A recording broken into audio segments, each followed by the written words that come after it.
Hey everyone, and welcome. Today we're going to unpack a single verse that is, quite literally, a blueprint for building a life that can withstand anything. Let's get right into it. So, let me just ask you this straight up. Is your life built to withstand the storm? It's a heavy question, I know, but it's the whole point of what we're talking about today. Because storms in life, a health scare, losing a job, a relationship falling apart, they aren't a matter of if, they're a matter of when. Now, to really feel the weight of this verse, we first have to understand where it's coming from. This isn't just some random, nice-sounding piece of advice. No, this is a final warning. So the context here is absolutely crucial. Jesus has just delivered his most famous teaching, what we call the Sermon on the Mount. He's talked about everything, what true righteousness looks like, the heart behind our actions, the values of his kingdom.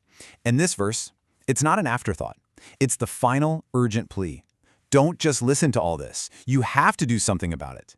And this response, this choice, is laid out in this amazing metaphor, a tale of two builders.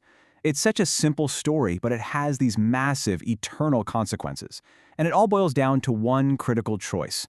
And this just spells it out so clearly. You've got two builders. They both hear the exact same words. The only difference, the one thing that separates them, is what they do next. One guy hears and obeys, and his life stands firm. The other guy hears and ignores it, and when the pressure comes, his whole life just collapses. The stakes could not be any higher.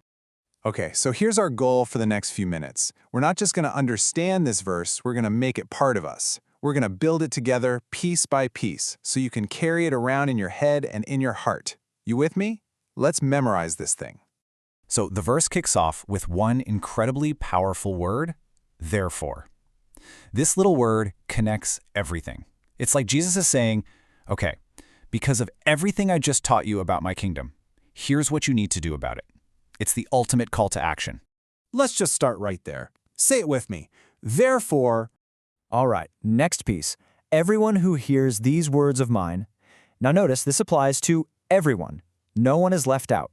We're all hearing the truth in some way, right? But just hearing it, well, that's only the starting point. It's not the goal. Let's put those two pieces together. Ready? Therefore, everyone who hears these words of mine. And here it is. This next phrase is the absolute game changer and puts them into practice. This is the pivot. This is the one thing that separates the wise from the foolish. It's so easy to just nod and agree with something, but agreeing with it isn't the same as obeying it, not even close. Okay, let's say it from the top again. You're getting this. Therefore, everyone who hears these words of mine and puts them into practice. And what happens when you do this? You are like a wise man. Now in the Bible, wisdom isn't about your IQ, it's about practical, right living.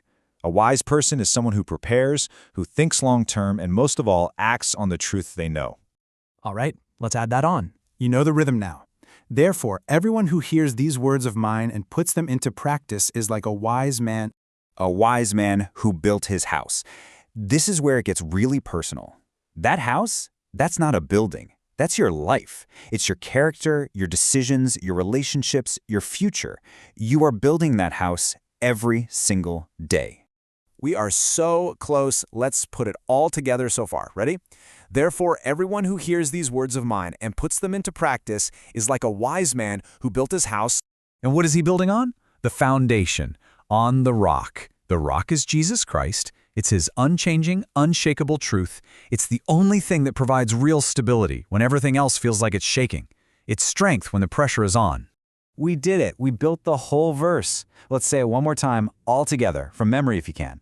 Therefore, everyone who hears these words of mine and puts them into practice is like a wise man who built his house on the rock.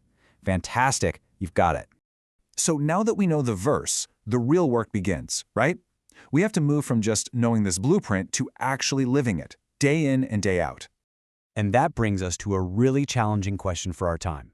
I mean, we have an endless supply of sermons and podcasts and books. It's so easy to become a professional consumer of truth. But are we actually living it? So this is what a daily foundation check looks like. It's not theory, it's practice. When someone genuinely hurts you, do you really forgive? When the future feels completely uncertain, do you actually trust God?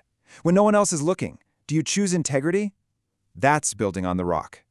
So let's just take a moment here to turn this knowledge into a real commitment.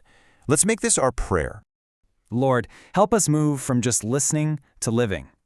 Give us the wisdom to build our lives on the rock of your truth so we may stand firm through any storm. Amen. And that leaves us with one last thought to take with you. Every choice you make today is a building block. So, what storm is your foundation preparing you for right now?